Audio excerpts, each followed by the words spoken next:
Welcome to the second season of the Yebo Watch Party.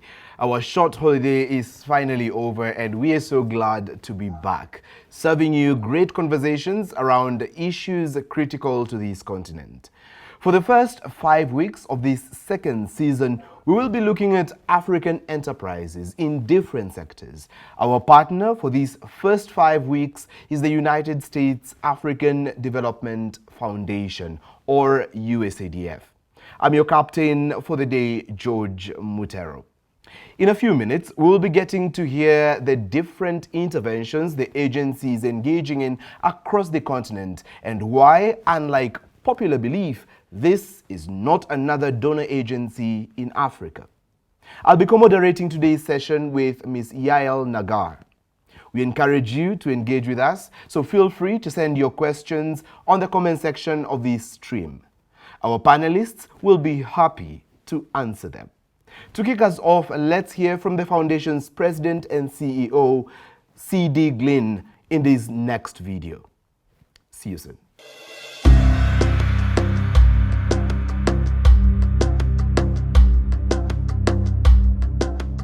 Africa has 8 of the 10 fastest growing countries in the world. So economic growth is happening in certain countries and in certain segments. But there are a number of people, a continent of 1 billion people, who are left behind in Africa's growth story. So we look at the U.S. African Development Foundation as being contributors to the broader African growth story. We're the only U.S. government agency that is directly supporting African organizations, African enterprises. Our average grant size is $130,000 and goes to a community group of about 750 people. So you think about $100,000 investment, grant investment, into a community enterprise, an agricultural cooperative of about 750 people. We want that grant investment to create at least 3 times revenue. And so I don't want it to look at assistance for assistance sake. I want us to think about there is a return on investment. A country like Liberia, let's take that for example. 20 years of civil war, 20 years of no high school graduates. How are they going to grow more food? How are they going to sell that food to their local communities and local towns? And we supported in Liberia a women's cooperative. Again, war creates orphans. War creates widows. Those widows, their husbands were lost in war, and then they're able to now have the ability to get some funding to really grow crops, to sell those crops. USAID have trained me how to do business, how to do plenty of things on my own, so I have to stay on my own and do other things for myself. To go to school, but they respect now on me. People know me because they help from ADF. People able to know me because I'm moving. If they know the way we moving now, anywhere I go and talk to people, they able to help my children to go to school through the business that I'm making. In Southern Africa, the country of Malawi is a perfect example where there's economic poverty due to drought, due to economic hardships throughout the continent, but there's also energy poverty. Lack of access to electricity. The grid, the electrical grid, is something that's going to take decades to reach all of the population. And so we focus a lot on off-grid energy that comes from whether it's the sun or from wind or from water. And so working with community groups that are finding energy solutions, not only to live their day-to-day lives, but to also transform their enterprises. It was difficult for me because the lights, I was not having lights, we were using the candles, so it was difficult to do anything or business at the night. I liked in our community, I liked in our country that we are one of the people or the pioneers to bring simple light to people, which they are buying in a pay-as-you-go system. Definitely, we have to be very proud, but again, very appreciative, and they take the road that he has directed us this direction. We have 500 community enterprises that we're supporting in. Where do they go after we've done our level of funding, our grant support? Where are the ones that are really knocking it out the park, to use that phrase? And these are the organizations and the companies that are now local coffee cooperatives that are selling into Starbucks supply chain. These are African energy entrepreneurs that are getting support from GE in Africa to be off-grid energy champions. These are young people who are creating solutions in northern Nigeria that's impacting maternal child care. The economic vitality of the continent of Africa is truly going to impact the U.S. not only today, but our nation for years to come. This is a continent that has oil and gas, that has agricultural productivity, that has a level of consumers and producers, which we want to be a part of. We look at this as we're showing a model. How did America come about? Ingenuity, industrialization, building enterprises. How is Africa going to become the continent truly of growth, of real dynamism, of momentum? It's through those same tools of business creation, of market creation, of real enterprise development. Development in Africa is essential to peace and security in the United States. We've seen it from a health scare, we've seen it from insurgency and terrorism, we've seen it time and time again. So it's in our national interest to have an investment in these local African communities, in these local enterprises. ADF plays a critical role in creating local economic development so people really feel like that they're able to create businesses and have economic opportunities for themselves, their families, their communities, and ultimately their countries.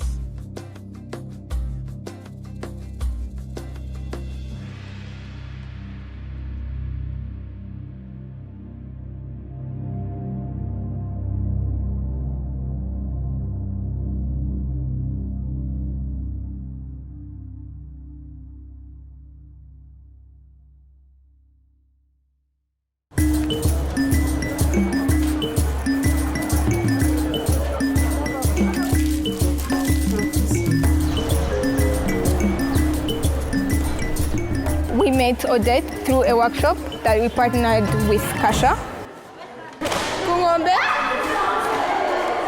These women have the hard skills, but they don't have the know-how to start applying these skills. So we work with them and with our community members where they talk about savings or eating healthy so that they can have fun, but also make changes in the communities that they live in.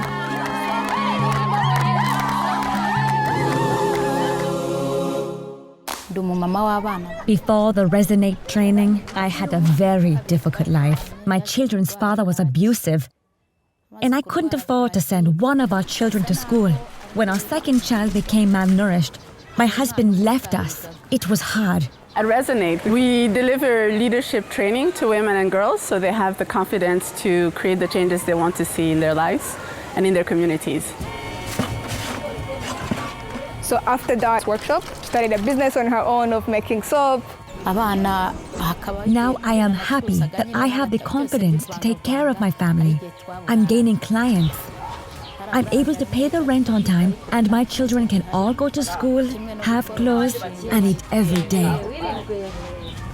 So we use storytelling as our methodology in the trainings that we deliver.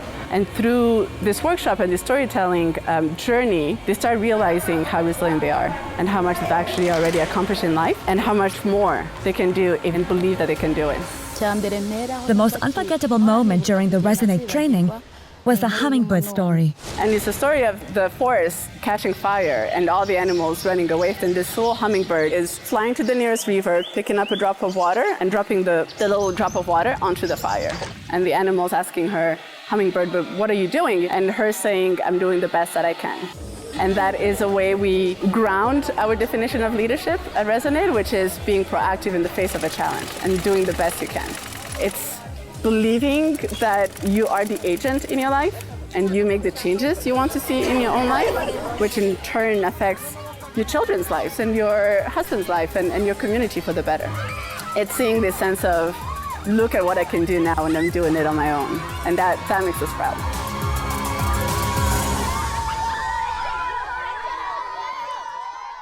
Hello, everyone. Welcome to the USADF introductory watch party. We're really excited to continue this series over the next few weeks. To start us off, I'm honored to, well, first of all, let me introduce myself. My name is Yael Nagar. I'm a Grants Management Officer at the U.S. African Development Foundation. And I'm really excited to introduce CD Glin this morning, who will be speaking with us. CD Glin is the President and CEO of the U.S. African Development Foundation, which is a U.S. government agency dedicated to supporting African-led, African-driven development solutions. The USADF approach prioritizes African investments and customized local technical assistance to African grassroots communities and enterprises. Prior to joining USADF, CD was the Associate Director for Africa for the Rockefeller Foundation. CD previously served as a presidential appointee in the Obama administration as the first Director of Intergovernmental Affairs and Global Partnerships for the U.S. Peace Corps. CD also worked for the State Department, USAID, and the World Bank while based in Ghana and Nigeria. Welcome, CD. So let me kick it off. That was a great welcome, everyone. Thank you, Yael. Thank you really to A24.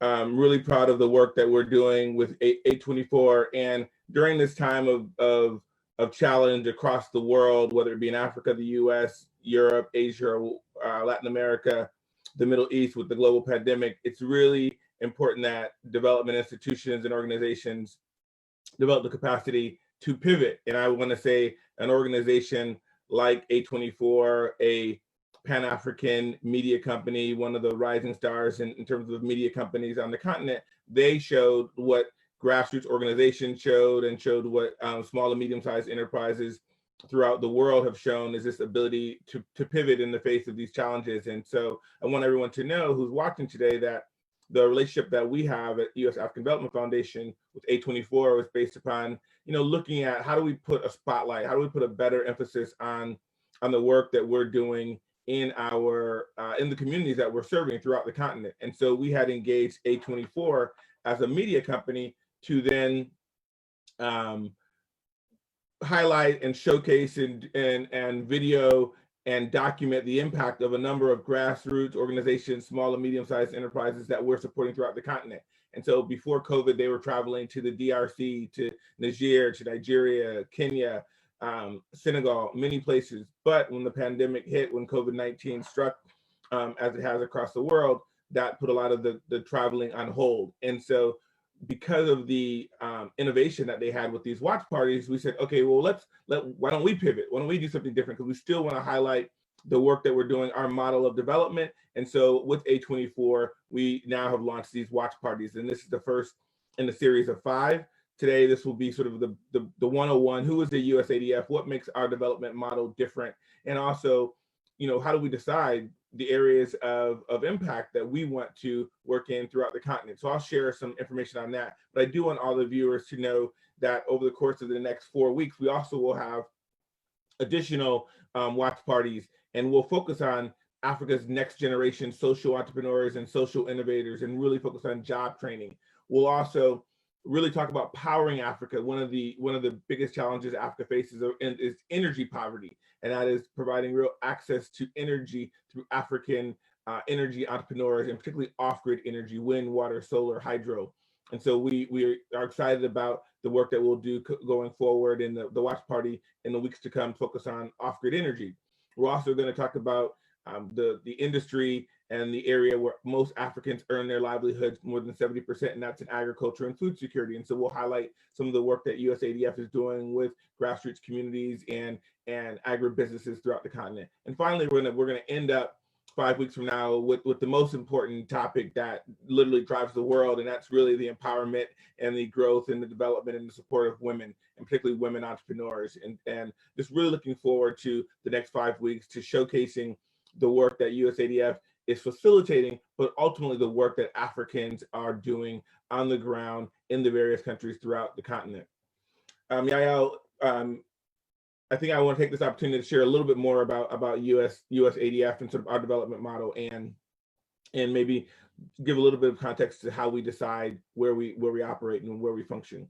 So when you think about the U.S. government and our foreign assistance, we have many tools in our foreign assistance toolkit, and they're really tied to ensuring that they're in the national interest of the U.S., our peace and security, our global development model, our values, and how we want to be a true contributor to the world, and then ultimately also looking at trade and investment from the U.S. with other countries. And so whether it's peace and security, whether it's global development and our values and our interests, or in our economic areas of opportunity, we have many tools in our toolkit. And most viewers will know USAID, the U.S. Agency for International Development. Some may know the Millennium Challenge Corporation. Others may know formerly what was called OPIC, the Overseas Private Investment Corporation, now the International Development Finance Corporation. So a lot of tools in our toolkit that lead from humanitarian assistance to development assistance to development finance.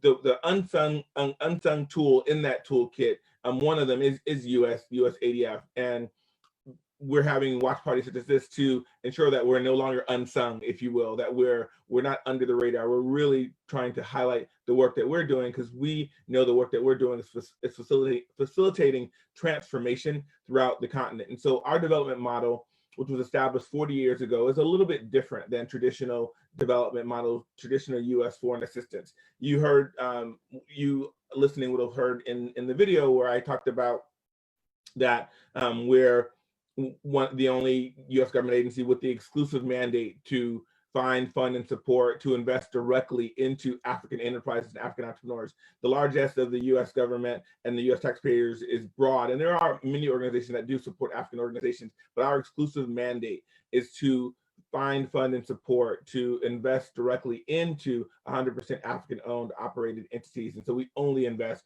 and support African organizations. That makes us really unique.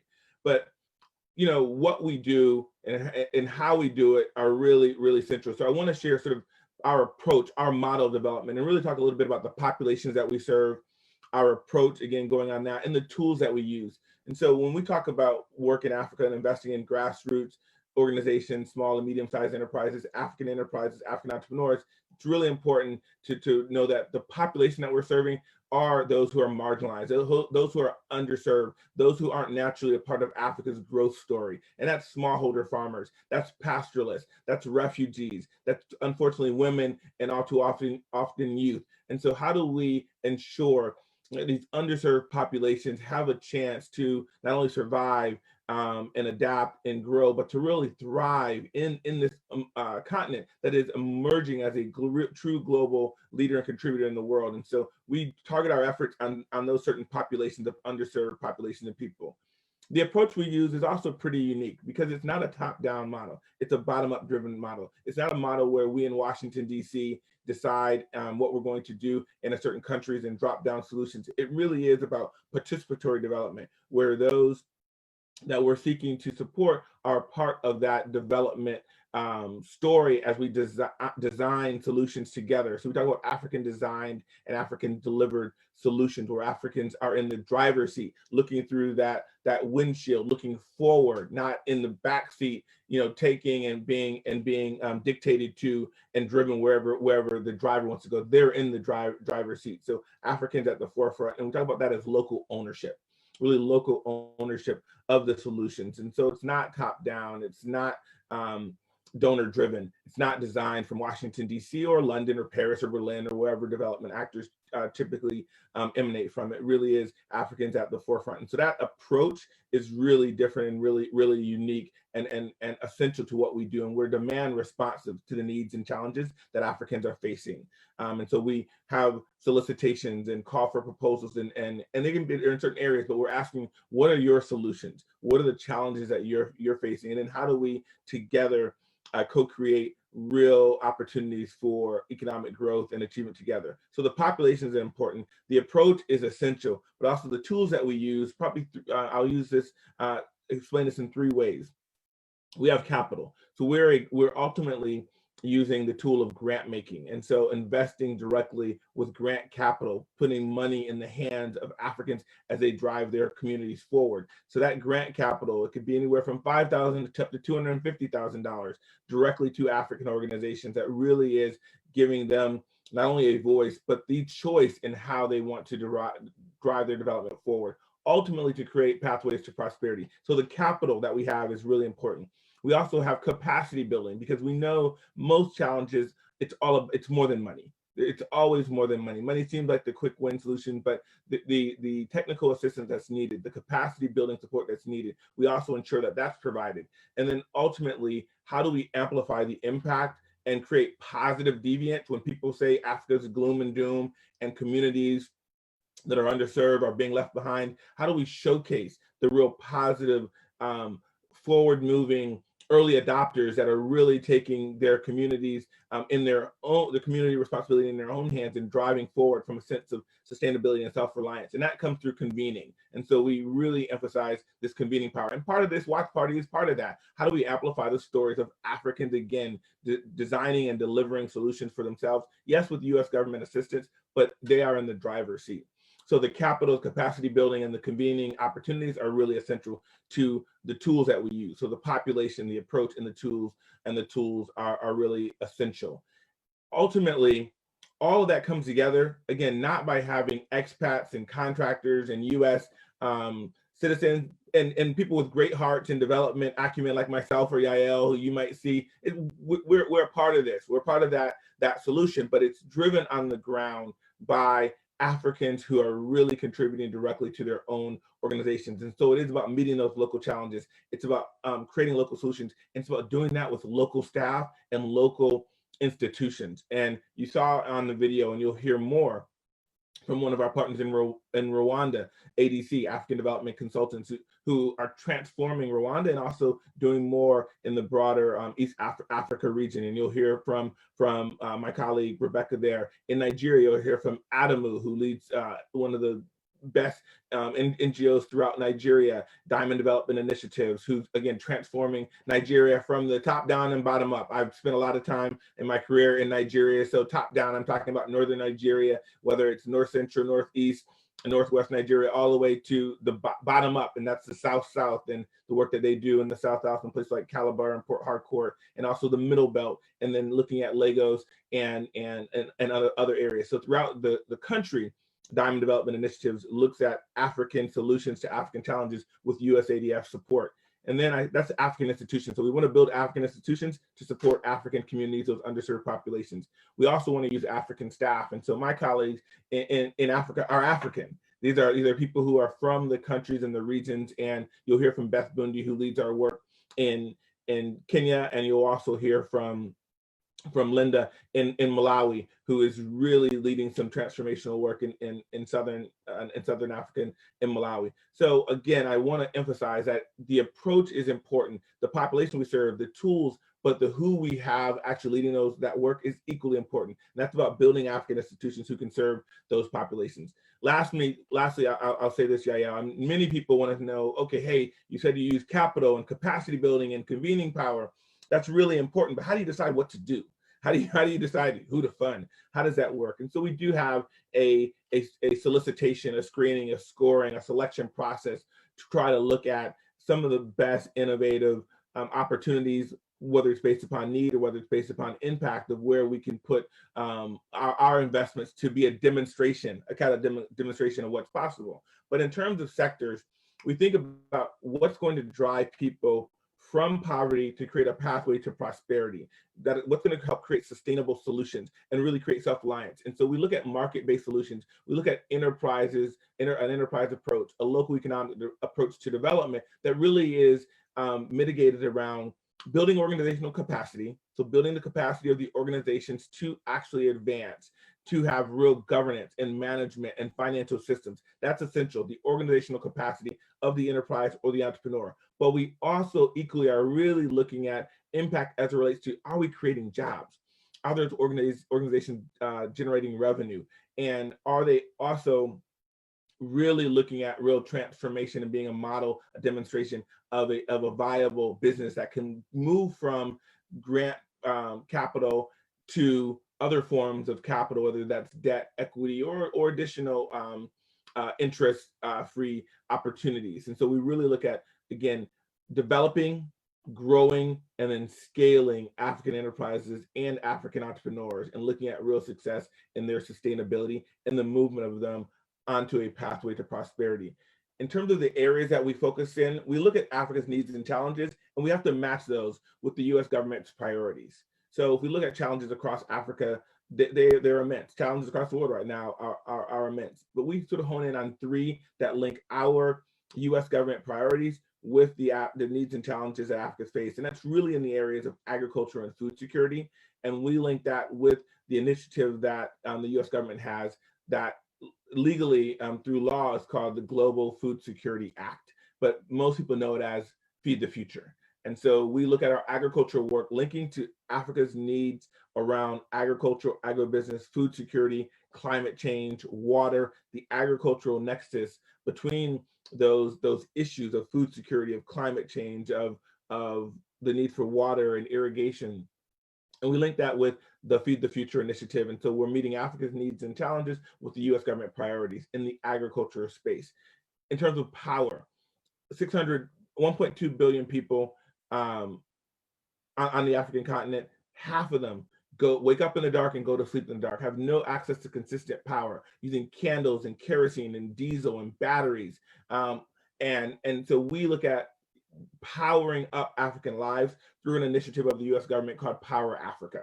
That is directly linked to Africa's need for energy solutions and energy access. So that's really, really important as well. And then the areas of economic growth and development and trade and investment, an initiative that's being launched that's called Prosper Africa, which is really important around trade and investment. And then in terms of populations, I mentioned women and youth, and the US government has an initiative called YALI, which Young African Leaders Initiative. I know a lot of people on the watch party hopefully are familiar with YALI, and a newer initiative that's called WGDP, Women's Global Development and Prosperity Initiative. So we decide what to do, not with our own interests in mind, but also in how it is in combination with Africa's needs and challenges and those individuals on the continent. And again, the work is led by Africans on the ground. I know that was a lot, but I think it's really important as we start this discussion with the broader continent to really share who we are as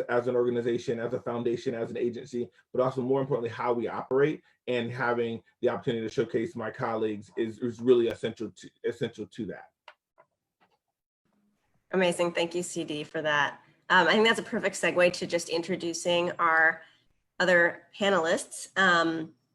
So as CD said, our work is just led, the bread and butter of our work is being led by our African colleagues, and we're really grateful that you all were here or are able to join us here today. So starting off with Linda. Linda Ndovi Jere is the Country Program Coordinator for USADF in Malawi since May 2014, and you'll hear more about what it means to be a Country Program Coordinator as we discuss on the panel.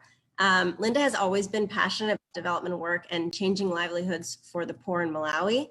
She has a Master's of Science degree in Economic Policy for Developing Countries from Bradford University in the UK, and a Bachelor's degree in Agricultural Economics from Bundy College of Agriculture as part of the University of Malawi. And Linda has 19 years of experience working in the public sector and in the donor community.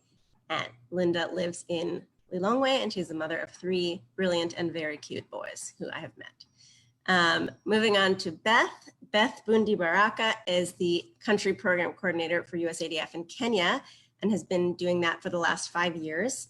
She offers her professional expertise and experience in community development in that role. Beth is passionate about her work and has seen positive transformation in the communities that she works in. Since joining USADF, the program has grown from 1 county to 20 counties out of the total 47 counties in Kenya, thanks in part to Beth's great work. Beth has 17 years of experience in community development, and she has a master's degree in project planning and management from the University of Nairobi and a bachelor's from Daystar University. Beth is married to a reverend, and she and her husband, Reverend Mika, have 3 children, and they also serve a small congregation in Nairobi.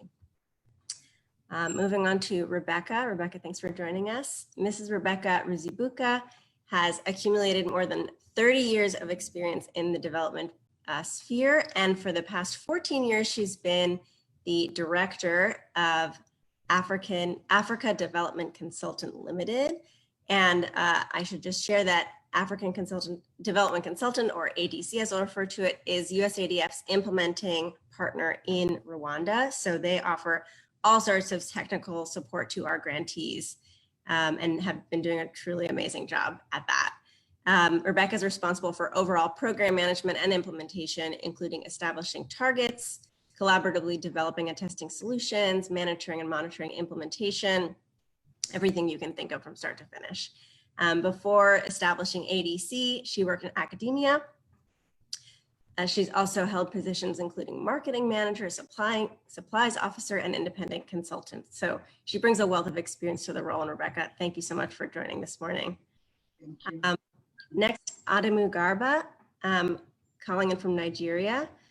Adamu's earlier part of his career was spent as an auditor. So he's bringing that sort of financial management experience to his current role, which is the Executive Director of Diamond Development Initiatives, which is USADF's in-country implementing partner in Nigeria.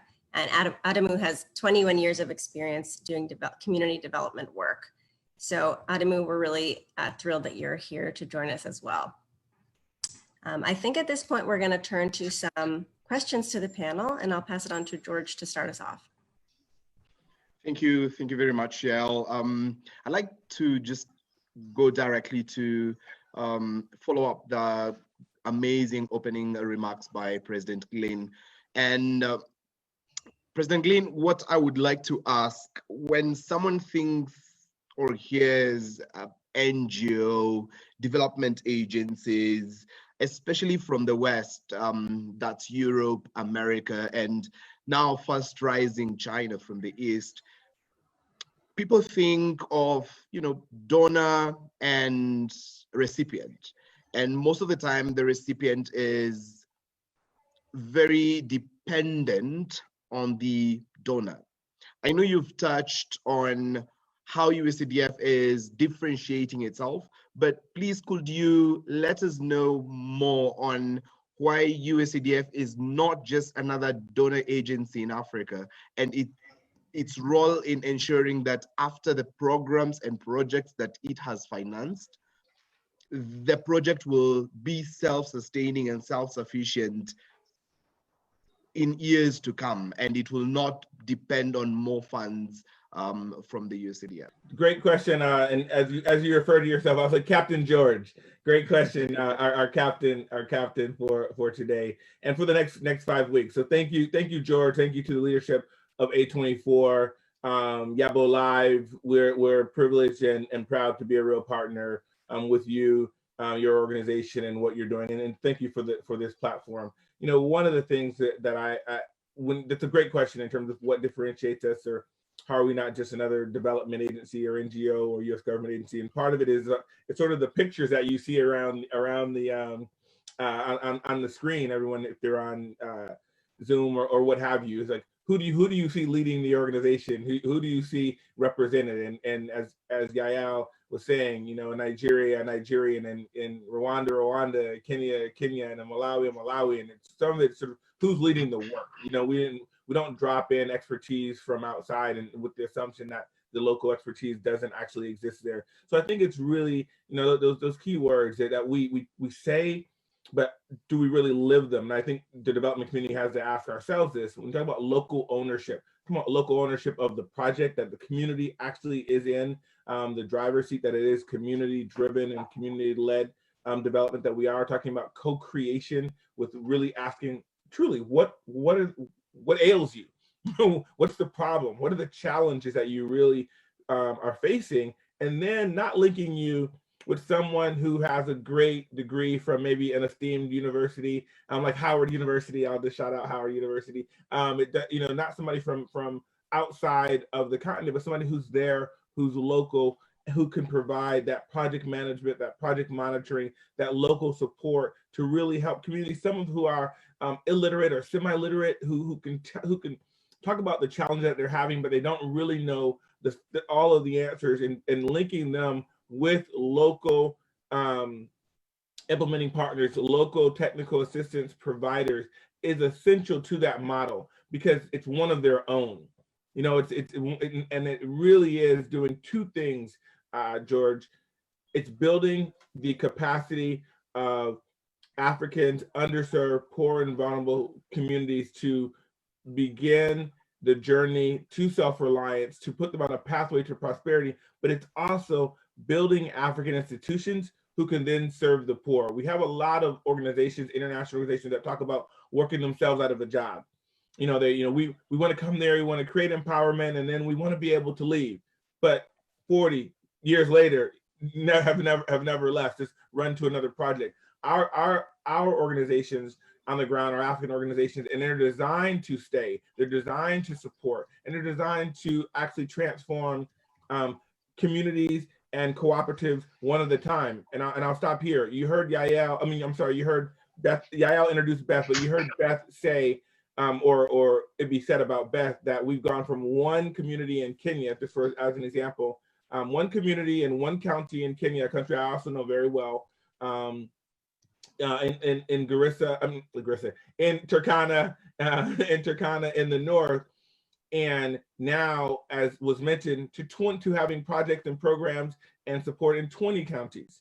So that kind of transformation can only happen through someone who's committed to saying, let's move here. I see a need there. I know about a need somewhere else. And that local sensing capability is what comes from having local African institutions that are serving our development challenges. And I'm looking at Adamu Garba, the same scenario of working with ADF in the northern part of Nigeria, almost 20 years ago, in a place called Kano and Kaduna, and in those areas, and then expanding to Port Harcourt and Lagos and the middle belt of the country. And that's because locally driven expertise and leadership gives us the insights of where best to be a real development actor that is being led by Africans. And I think that's a big differentiator, but more importantly, George, it's what's going to sustain the development efforts, because Africans are now owning their own futures in ways in which we had never imagined. And it's all about being a part of that, of their ingenuity, and seeing ourselves as a contributor, not a controller of those programs. Correct. Thank you very much. And I'm sure in the next 5 weeks, we'll be able to share very many success stories in relation to what exactly you're saying. And good thing that I got from Yael's introduction of the panel is you got experts in different spaces, and people who understand in a literal sense where the shoe hurts most, so they will be able to effect solutions. But just as a follow-up to UCD, you've chosen 5 main areas that we will be discussing in details, but these are sort of 5 areas of intervention that the African Development Foundation is very much geared on. That's energy, women and youth in business, food security, handling the skill gap through developmental participation. Why exactly, or what led to these interventions in these areas? So one of the tenets of our approach is to be demand driven and demand responsive. What are the needs and challenges that Africans are telling us are most prominent and problematic for them, and how can we support? So today we can talk about the work that we're doing in entrepreneurship and job training. We could talk about the work we're doing in agriculture and food security. We could talk about the work we're doing in off-grid energy and energy poverty. 10 years ago, we could have talked about the work that we're doing that's linked to HIV and AIDS. We could talk about, and Adamu will smile, we could talk about the work we did and led in microfinance, 10, 15 years ago. We can talk about the work that we've done previously in supporting African artisans and in the handicraft sectors. So, the reality is that we're not dictating to 100% degree the areas that we go into. There are areas that lend themselves better to job creation, economic growth, trade and investment. That's really important, in terms of the outcomes we seek. But the actual intervention areas, in a broad sense now, they are agriculture, energy, and entrepreneurship. And that's really about grassroots empowerment. It's about small and medium-sized enterprises. That's about entrepreneurs. So in a broad sense, we are sort of saying these are the things that we're interested in, but it's also what we're hearing from our partners, who you'll hear from directly as well, of what they're hearing from the communities. And it's also hearing what we're hearing from our largest contributor to our own funding, which is the US government. And so we have to match the African needs of challenge. It's a partnership. It's a true partnership between the US and Africa, between African communities and US African Development Foundation. And in that partnership, we both have a say and we co-create together, and that's how the work gets done. I want to land in here, George, to really to go deeper on your question. So we talked about those areas: agriculture, energy, entrepreneurship. Everyone in Africa would say that job creation, food security, and energy access are critical to their future. There's not going to be any argument there, and the U.S. government feels the same way. The global pandemic that the world is facing, has created, in the true sense, 4 pandemics, if you will. One on social justice, systemic racism, and a sense of real need for real equity and inclusion. It's a pandemic now, and you see this on your TV screens as we do, unfortunately. That's also coupled with, as we know, the health crisis that the world is going through, coupled with the economic pandemic that's happening, the economic shocks. That's also just exacerbated, George, where you sit now, where Rebecca sits now in East Africa with this locust outbreak that the remnants are still felt. So climate change, health, economics, social justice, racism, systemic racism, these are all plaguing society right now. And ADF, in this moment of time with COVID being that exacerbator, we had to ask ourselves again, where are we going to fund? What areas should we be investing in? And this is where we open up the aperture of saying we need to really, again, be responsive to the needs and challenges of Africans, but also be proactive. We know every organization that we funded, I don't care what they did, whether they were a cooperative or a young entrepreneur sitting in Lilongwe, thinking of the next app for an Uber-like business. Whoever they were or are, they're impacted by COVID-19 and coronavirus. So ADF had to be proactive, and we said we want to create a program that we called CARES. It was modeled after a U.S. government initiative for the U.S. population and U.S. citizens. And for us, CARES meant capital for African resilience building and enterprise support. Because we're supporting African grassroots, small, medium-sized enterprises, African entrepreneurs, we said we know no matter who they are, when governments are shutting down, when quarantines are happening, when there's lockdowns, all these things, we don't have to guess whether or not those businesses, those cooperatives, those SMEs are being impacted. We know they are.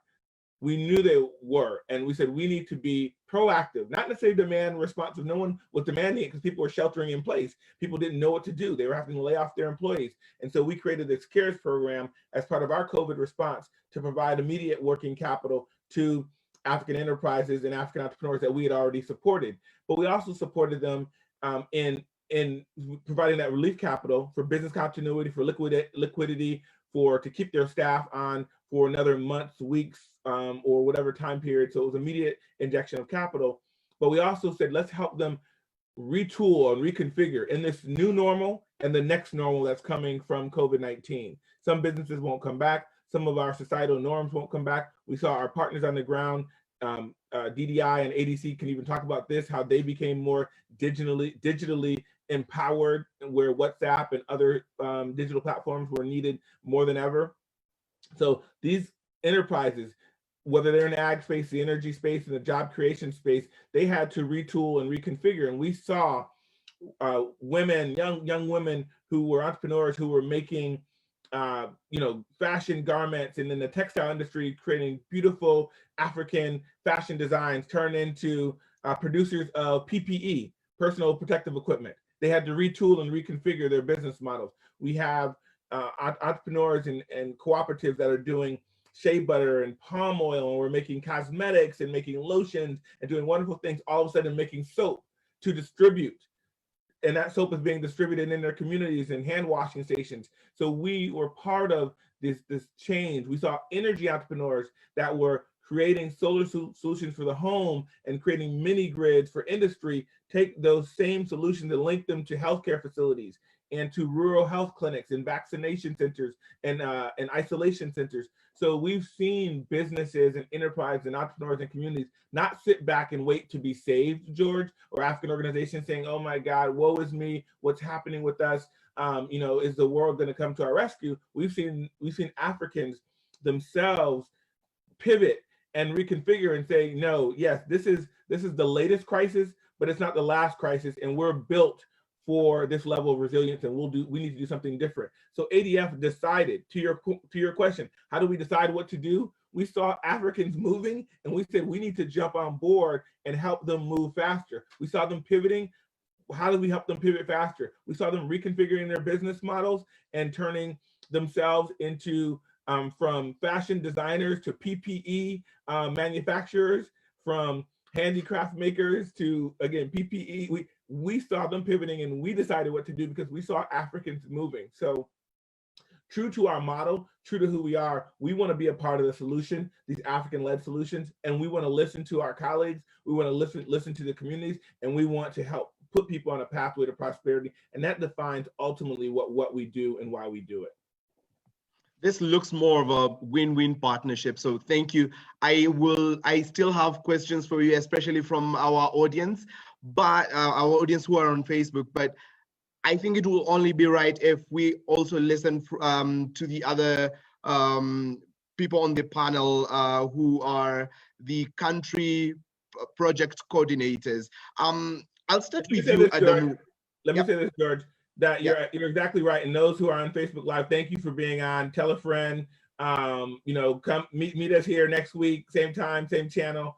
And I want to say there's no question that I can be asked that the women and the man who are on this panel cannot answer. So just because not coming from my voice, understand that what I know comes from them. So it's more important almost that we're hearing from Adamu and Rebecca and Beth and Linda. So I appreciate the opportunity. I'm going to turn off my camera. I'll listen in. But thank you, George, Captain George, my colleagues on the continent. Thank you all. I am because we are in the spirit of Ubuntu. So thank you for that. And Yael, great job. But I'm still here, but I want to give the floor over to the people who do the work. Thank you, George. Thank you very much. I'll start with you, Adamu. In the next 5 weeks, we'll definitely be discussing the role that the agency is doing across Africa. And these works or roles or assignments that you are working on as a CPC range from, women and youth in business, food security, to addressing skill gaps. But in Nigeria, there is a critical need of energy, electricity, and I know the ADF is particularly drawn towards clean and renewable energy. How important is that, and what are we perhaps going to see in matters energy? Thank you very much, George, and thank you for this opportunity to be here. I'd like to talk specifically about the impact of the clean energy on women entrepreneurs, especially in Nigeria. Now, let's face it, energy poverty is not gender neutral. And since women are the primary consumers and users of energy products, it is not surprising that men and women are affected differently by energy poverty because of the different roles that they perform in their homes. To illustrate, when a family needs to cook, the burden falls on the women to get wood to be used as fuel. But when you have clean energy solutions like efficient cook stoves, it will result in significant social and economic benefits for the family. So cooking time is reduced by at least 50%. Fuel efficiency increased by at least 30%. There's also a very significant reduction in harmful emissions and therefore leading to improved health. The additional time that is saved in fuel collection and cooking has also been shown to result in more time that is now available for the women to care for their children, to pursue other income-generating activities, to pursue educational opportunities, or just to engage in leisure or simply to rest. And then the fuel savings that they make can be diverted to caring for other important household needs. In fact, a recent study reported that improved stove users were even more likely to send their children to school than those who use traditional stoves in their communities.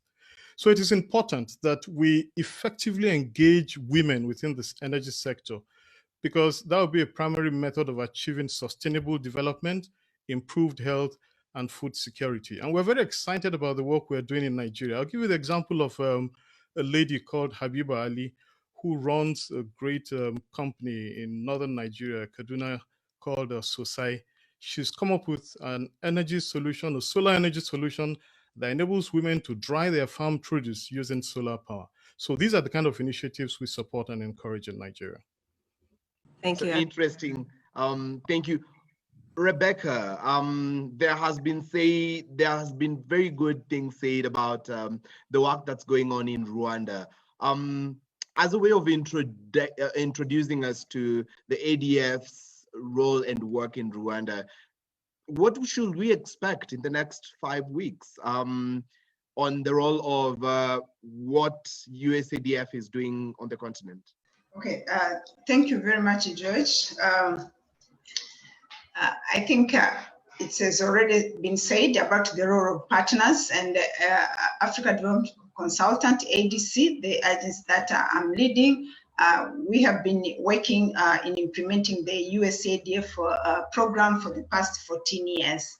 So, I mean, what we are looking forward is really about the integration of all the core areas that CD President USAID mentioned. So you are talking about energy. I mean, Adam has already mentioned about, I mean, how women can become more participants in economic development if their energy poverty is reduced. Yeah, so I'll just come with another example again in the energy sector. In Rwanda, USAID has been supporting energy sector since 2015, and one of the intervention has been in promoting the dairy value chain. So people with the energy, renewable energy solution has been solving dairy related problems by giving I mean, hot heaters to be able to clean the equipment that are used in the dairy so that milk can remain fresh. I mean, they have come with innovation to bring the solar refrigerators. We are talking about home systems and the like. And by doing that, you may find that the dairy sector, where in certain area, they have good environment for the dairy, but they are not getting much money. But with improved technology, especially using solar energy, because in that area, it's very, very remote area where they don't have a national grid yet. I mean, they were able to start getting money from the milk because they have now facilities and they are able to keep their milk well. So that is just one thing that I wanted to mention. But again, with the same sector in energy, we are seeing that, I mean, it supports the food security because when they build warehouses, now they are using solar dryers, they are using solar ventilators. I mean, and this keeps the grains in safe and for a longer period. So I'm thinking more of, I mean, in Rwanda, how are we going to really do the integration of I mean, using more renewable energy in areas where we don't have electricity yet, but also that should promote agriculture. Yeah, so there has been done a lot in using solar for home appliance, but how can we use now renewable energy to promote agriculture? And we are already seeing that, I mean, where we have irrigation using power. And of recent, I had a youth who has come also with a solution where he's coming with a solar sensor, where he'll be able to sense the soil and be able to know when to irrigate. By doing that, you'll find that there will be less use of water, which is also scarce, and still be able to irrigate a big area. So I don't know, it was just like to more add on the energy sector, but if you want me to give more examples, we can go on. Thank you. You've answered very well, and I'm sure in the discussion we'll be getting back to you. Yeah. Yeah, great. Thank you, Rebecca. So this question is for Beth. So hopefully she's there and can turn on her video. So Beth, as you know, we at USADF really emphasize grassroots participatory development when working with the communities that we support. So from your perspective, especially in your role as our country program coordinator, who I should say, you know, part of your role is seeking out these communities and figuring out who we should be working with. Why do you think this model is important, this grassroots participatory development model? And can you share an example of a time when a grantee maybe had a transformative idea that you just hadn't thought of?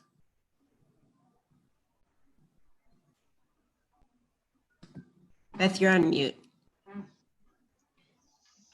Okay, thank you. I'm sorry. I want to say to you that participatory development is an approach that is very key in development, especially grassroots participatory development. I've seen it from the last close to 17 years work very well in the communities, achieve a lot of impact, because one, when I go out in the community, I involve them in making their decisions. I don't give them the answers. They tell me their stories, they clarify the issues, they give me the ideas, they define their problems. My work there is a facilitator. They also have set they have set their own goals and objectives. We do not define for them what they need to do. We know that these communities are rich in knowledge. You cannot be equal to them in terms of their cultures. They know what they need to do. They know where the resources are. They know the boundaries. Me as a practitioner, I cannot come in and just force information on them or define to them what they need to do. So when I go to the grassroots, I sit down with them, and I can tell you some of these places that we've had to start off as being under trees and sit and have group discussions that address their needs. They define their needs, they set their priorities, objectives, and goals. They drive their own vehicles towards socioeconomic development. And this has brought to the change that we see in the development sphere. ADF's work is so different from other organizations because at the end of the day, we support their decisions. Secondly, when they raise these issues, they also identify their gaps, where they need resources, where they feel like they don't have the technical expertise.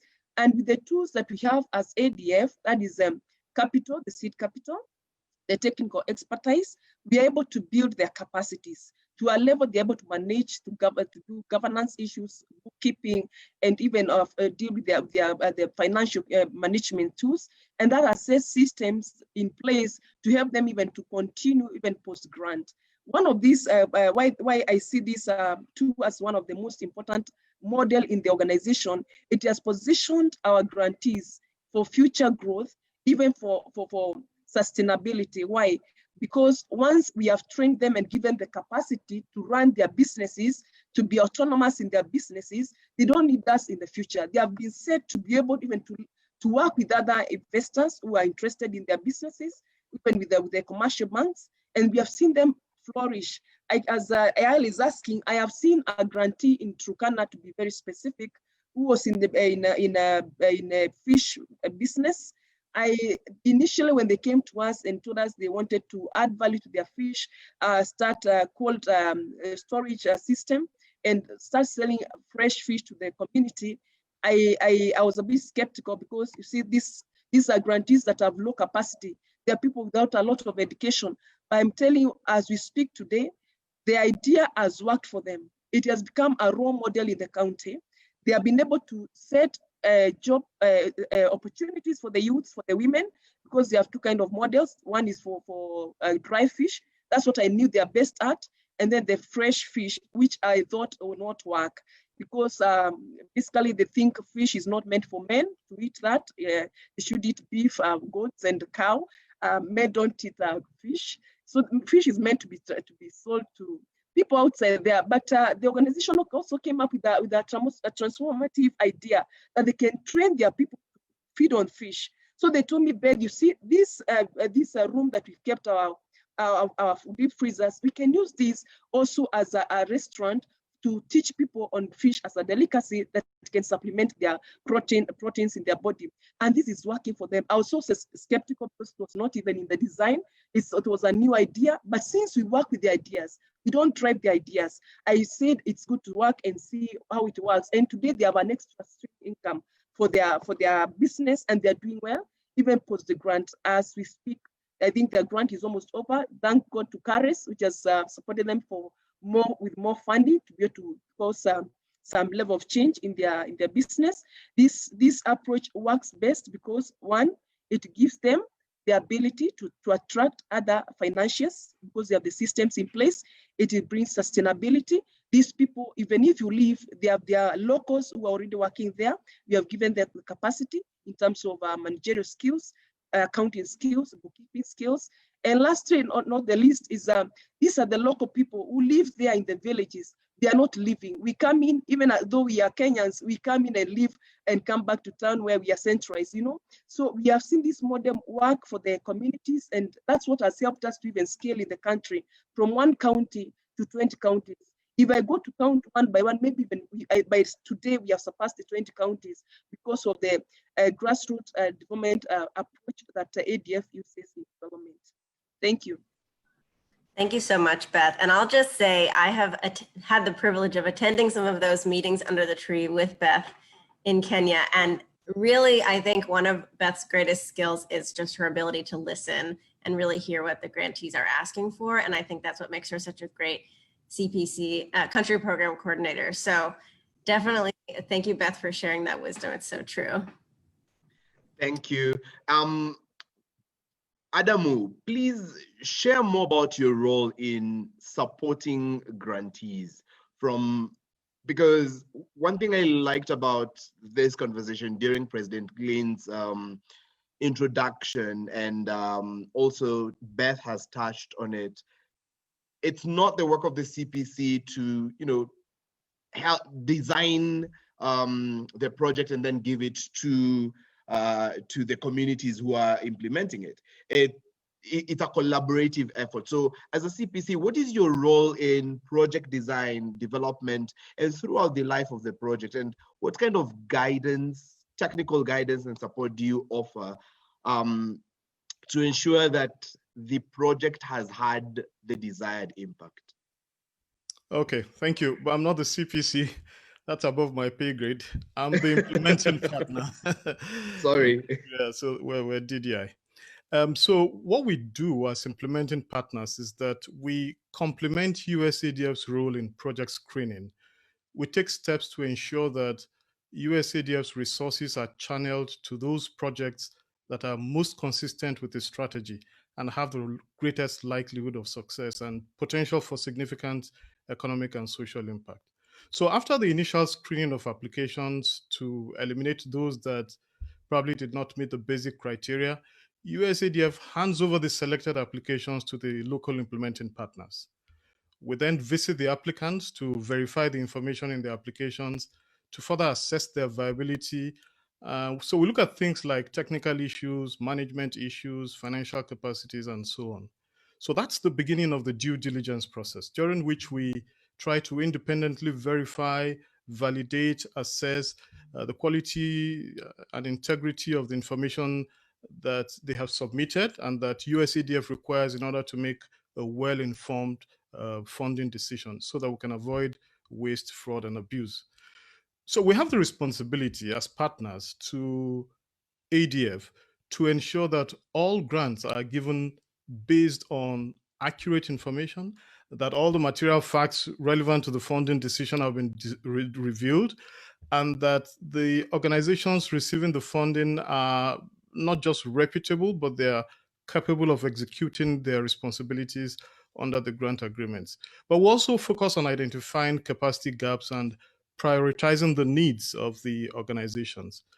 As implementing partners, we ensure that the projects are developed during the design stage to fully satisfy the design requirements of ADF. So we do things like financial projections, we do technology analysis, market analysis, environmental assessment. We also prepare detailed implementation and training plans, as well as performance monitoring plans. We use these to assess the progress and impact of the project when they start working. In addition, we also prepare budgets and supporting documentations for the budget. So that's before the grant is awarded. Now, after they've been funded, we continue to work with the groups, now not as applicants, but as grantees. All of USAID's projects are results oriented. So project monitoring is a critical element of our technical assistance service to the grantees. We provide timely and quality support to them in implementing the projects that has been funded. And we ensure that they execute the projects in line with the grant agreement so that we can achieve the established performance targets. Please note, we do not implement the projects as implementing partners. The grantees are in the driver's seat here. They implement their projects, but we provide the technical assistance that they need to run the projects successfully. So one of the things we do at the onset is that we sit down with the grantees and clearly discuss the deliverables in the signed grant documents as we had previously agreed during the design phase. In addition to that, we assist the grantees in forming and operationalizing what we call a performance monitoring committee. We also train that committee in participatory performance monitoring so that on their own, and this is part of the participatory development methodology, on their own, they can monitor their projects and see how well they are doing. We also ensure that the grantees set up their bank accounts and receive their first disbursements. And we continue to support them throughout the life of the project so that they can come up with accurate disbursement requests throughout the life of the project. But before utilizing the funds, it's our responsibility to also train them in USAID's financial management and reporting requirements, because that's the guideline they will follow in not just using, but also reporting on the use of the funds. And we also continue to support them in preparing accurate financial reports and progress reports throughout the life of the project. So we conduct project site visits as well, and we do that to the project locations. During these visits, we try to assess the accuracy of their reporting. We review their work plans. We take a look at their disbursement requirements for a future period, and we try to identify some red flags that may hamper the achievement of the project results. So, and when we do this, we regularly provide written feedbacks to them, after such visits and after we've reviewed their quarterly reports. Another important aspect of the technical assistance service we provide is remediation. So we ensure that there's timely and effective correction of problems. There's no project that I've seen that has been implemented at 100% success level. There would always be challenges. So we try to proactively identify those problems, develop actionable remediation plans, and then set specific targets and timeframes within which they should be resolved. Then one of the last things we do is to close out the project towards the end of the grant period. We assist the grantees to provide timely preparation of their end of project reports, and we also support them in that transition to a post-grant status so that then we review the status of progress with them. We assist them in preparing their final disbursement requests if necessary, and then we do an orderly closeout towards a post-grant continuation. So essentially, the work we do can be described as business planning, coaching, mentorship, remediation, or hand-holding.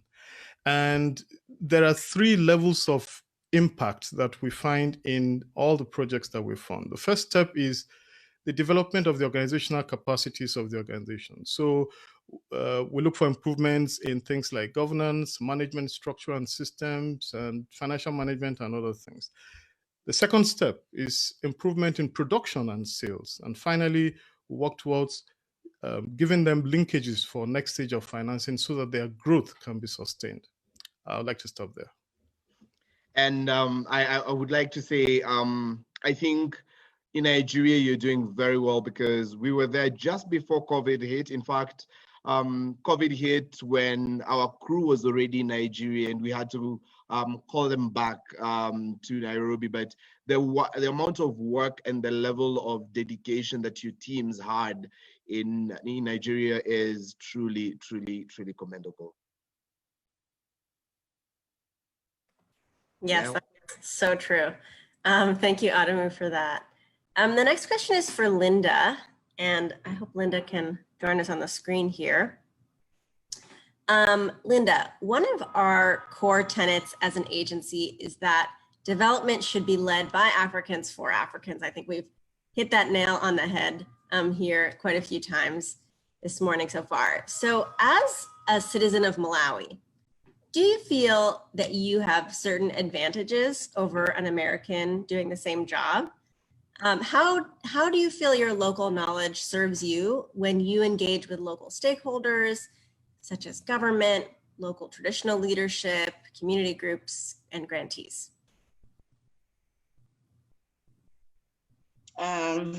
Thank you, Yael, for the question. As a Malawian in Malawi, working for US African Development Foundation, I feel there are a lot of advantages.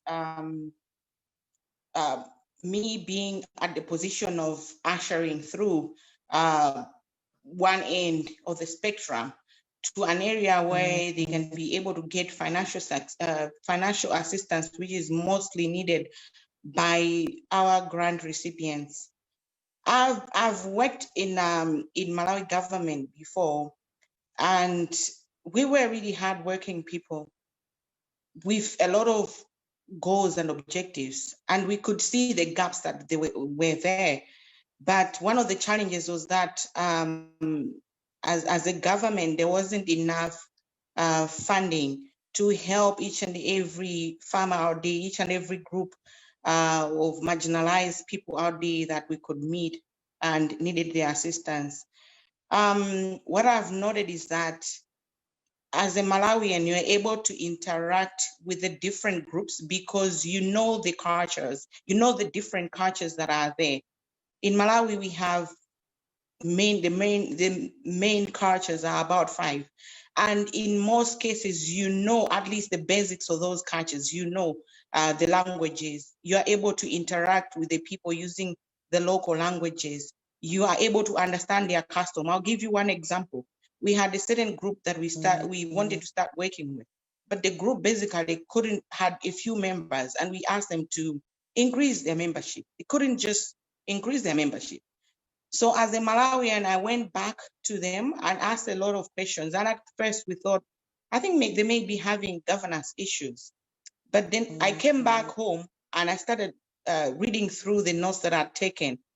And I saw that when I was going through the names of the individuals that were in that group, I noticed that they were coming from one specific region, one specific district. So I went back to them and using my knowledge, because I also come from that specific area, using my knowledge of how the culture is that side, I started talking to these farmers and trying to convince them to say, look, I know you're all coming from a certain specific place and you came here and started your farming here, but you have to let the locals in as well so that this development can be sustainable.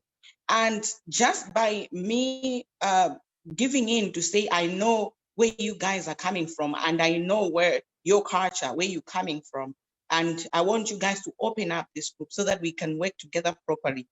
They opened up the group, and as I'm talking now, there are over 200 They were 19 farmers in that group. There are over 200 farmers in that group.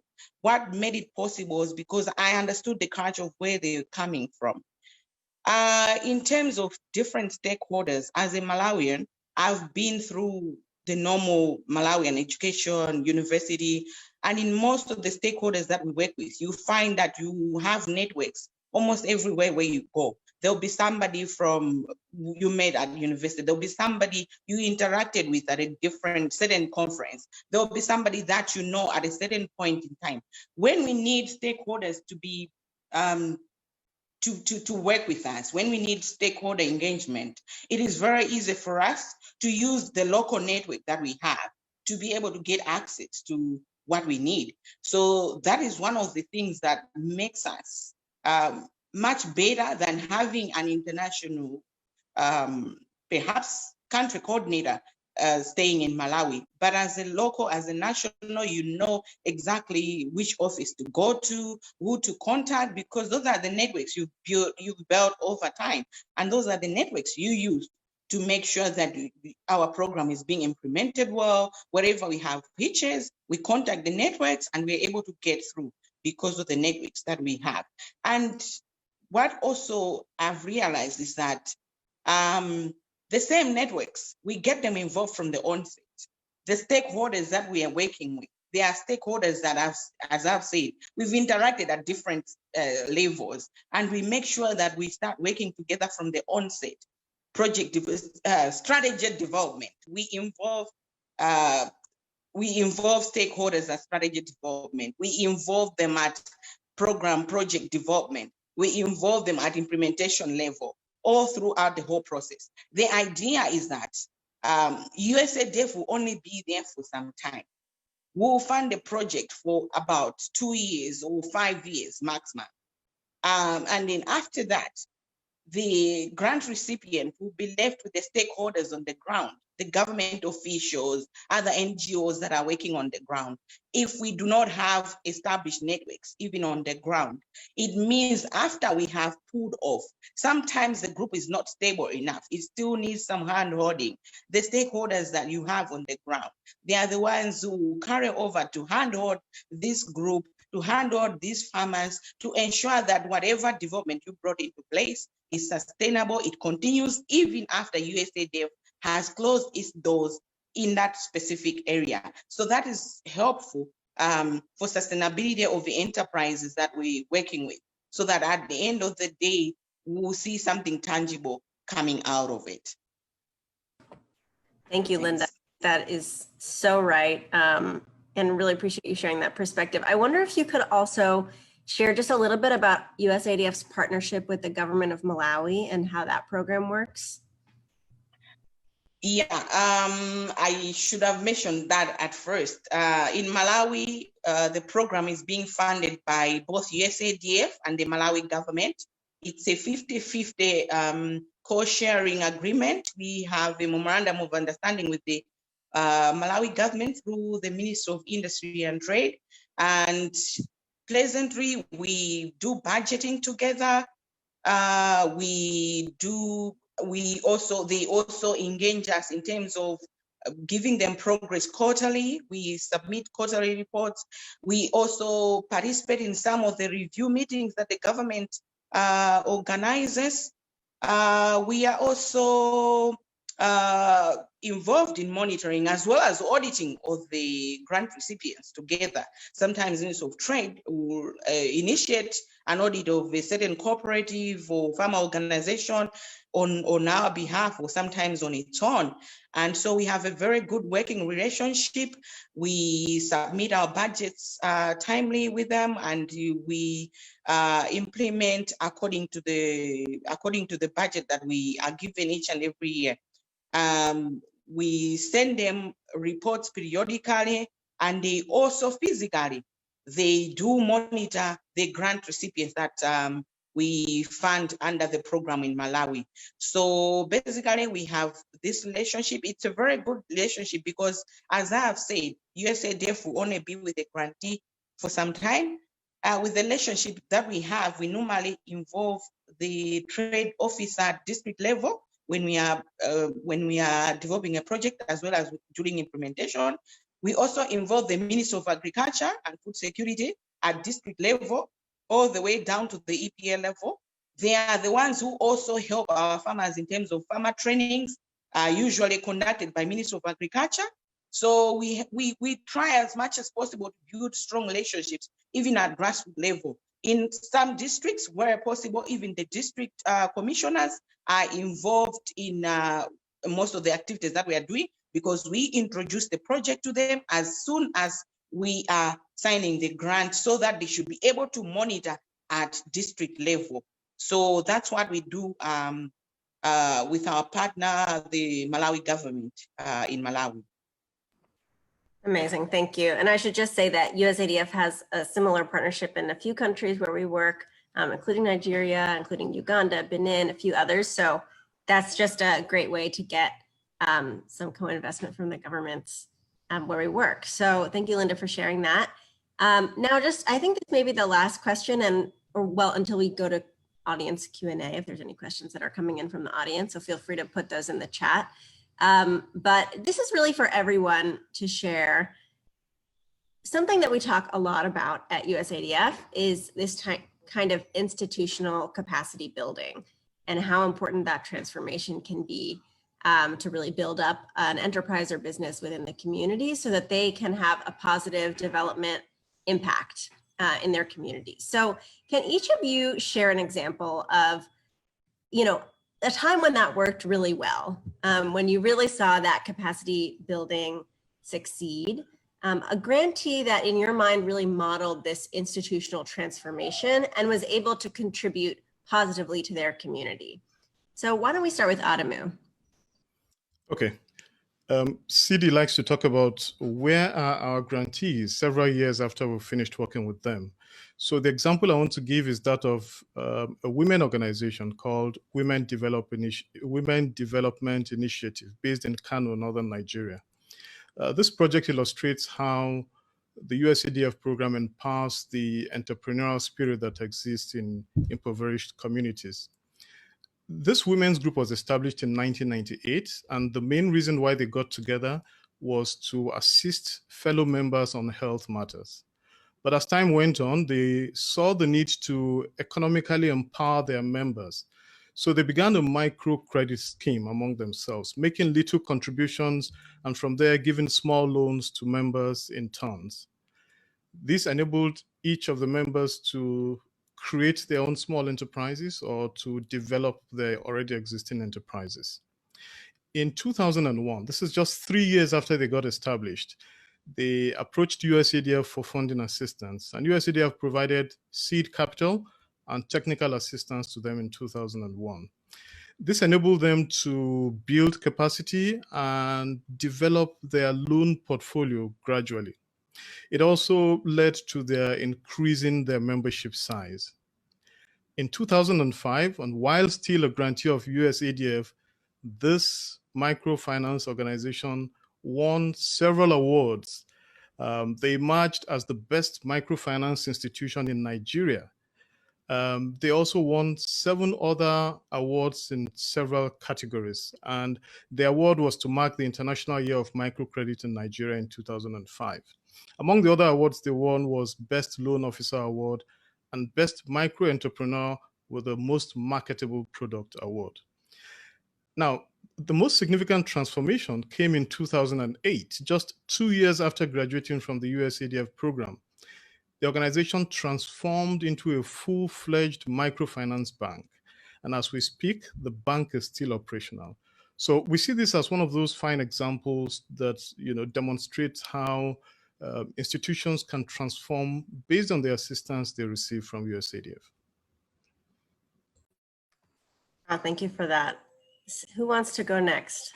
Yeah, maybe I'll also give another example of where we think capacity building has been very helpful. We have a cooperative that is more of a rice cooperative, Cooperative Intended. They received the initial support from USADF for capacity building. Yeah, and through that capacity building, they were able to recruit few staff who went through various training under USADF, and they were able also to start working on their accounting and financial management system in place. They went through cooperative governance, but after capacity building, I mean, because of the knowledge and skills, they started performing very well. Irrespective of some challenges that agriculture sector faces, there was a time that they are part of the marshland didn't perform well because of the floods, but they were able to also receive support from other partners like the government. And after that, they came back with another request, but we were impressed because the way they were able to maintain the financials in place, and they were able to make a very good proposal. So they moved from capacity building and they managed to get funding from USAID for expansion. But after that, I mean, you see that the impact on the number of members that increased working with them, and you will see the impact on the way they were able to maintain the staff, the agronomist, the accountant, and the people who worked with in 2010 when they received the capacity building. They're still working with the organization. They have been growing with the organization. But irrespective of, I mean, we noted that because of the system in place, they were able to have software to track the members, to see the services that members need. And with that, they were able to fully utilize their rice plots, which were not really growing, but yield increased because of good agriculture practices.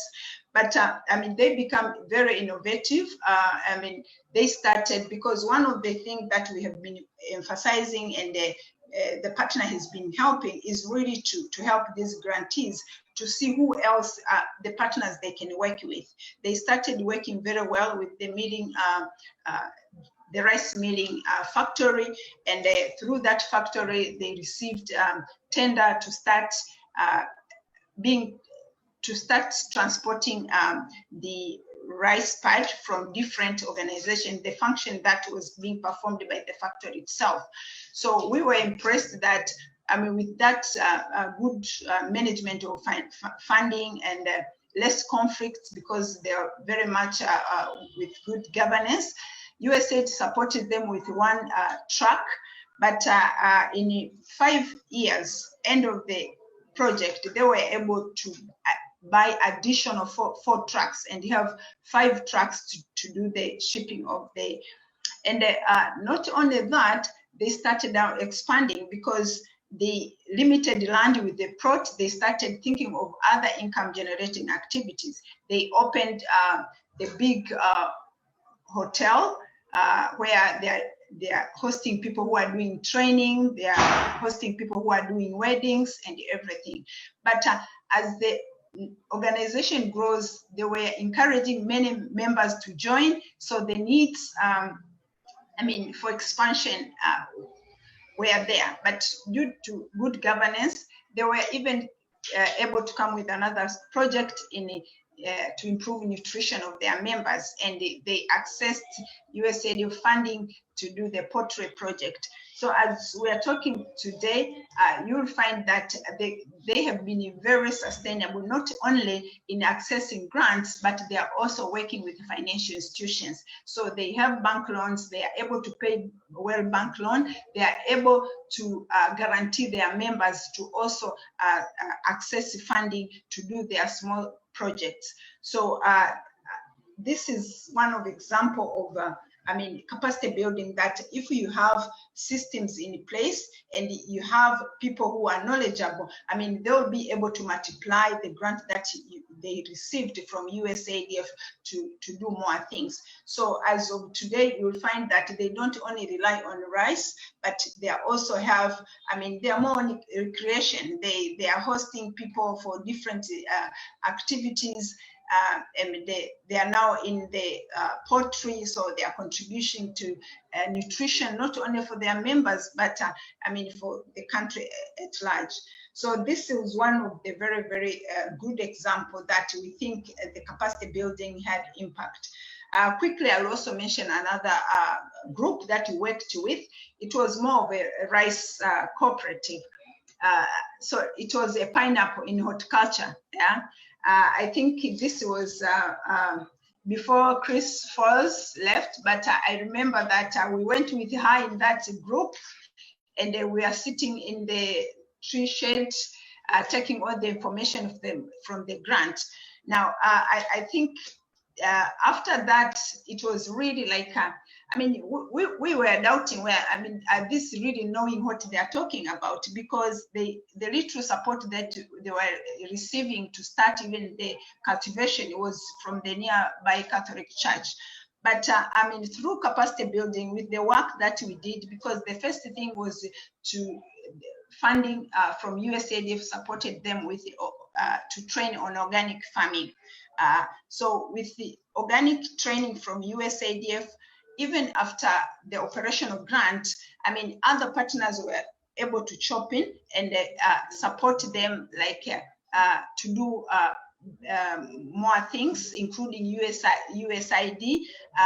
So they received the dryers, but later on, you'll find that I mean, they came again for expansion, and this time they were talking about export. We didn't think that these people will be able to do all that, but what was impressive is that, I mean, they continued with certifying many members on organic farming, and they were able to continue following the practices. So this has helped them, and as of today, as we are talking today, the group is able to export 2 metric tons of dried pineapple to Europe, which is very impressive. And the governance, some of the members, you know, when you go there, the books and everything, they are well maintained.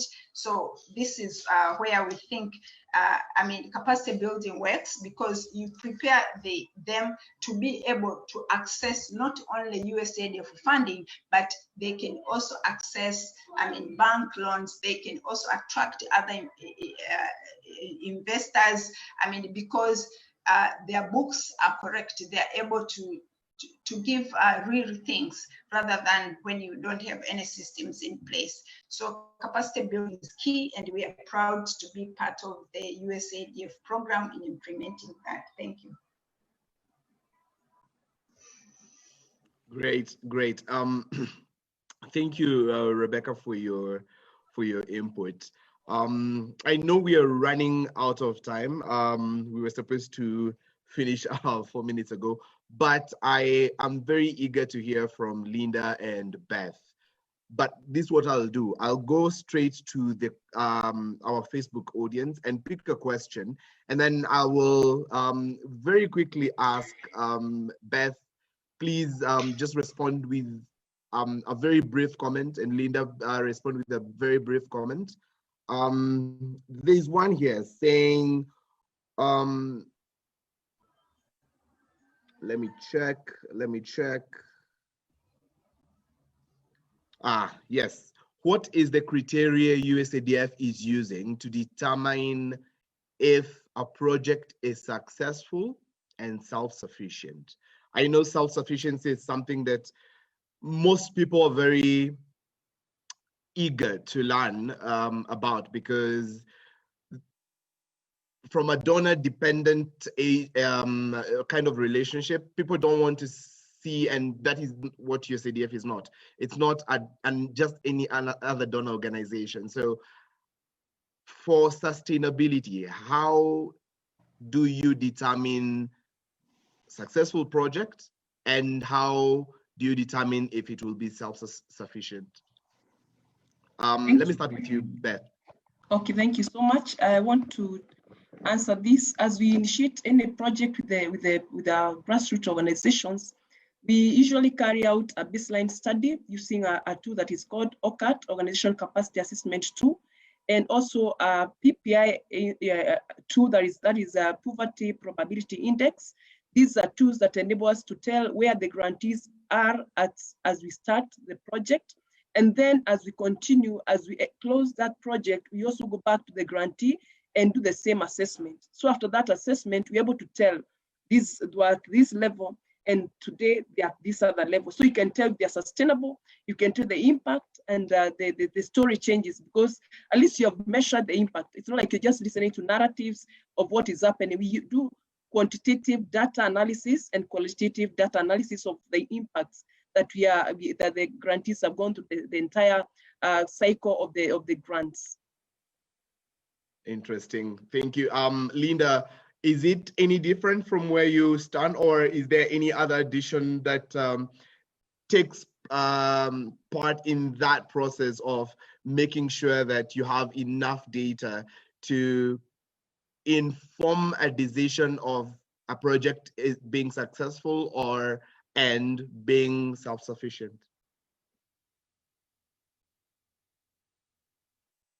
Thank you very much. Besides the baseline data and the periodic information that we collect every 3 months, quarterly, that usually our partner organizations collect, that also tells us what is happening with our grantees. We also periodically do independent evaluations where an independent evaluator comes and evaluates our programs, usually after 5 years. And I'll give you an example of Malawi. In the 2 independent evaluations that have happened in Malawi, both of them have showed that in the majority of our projects of grantees have improved their livelihoods.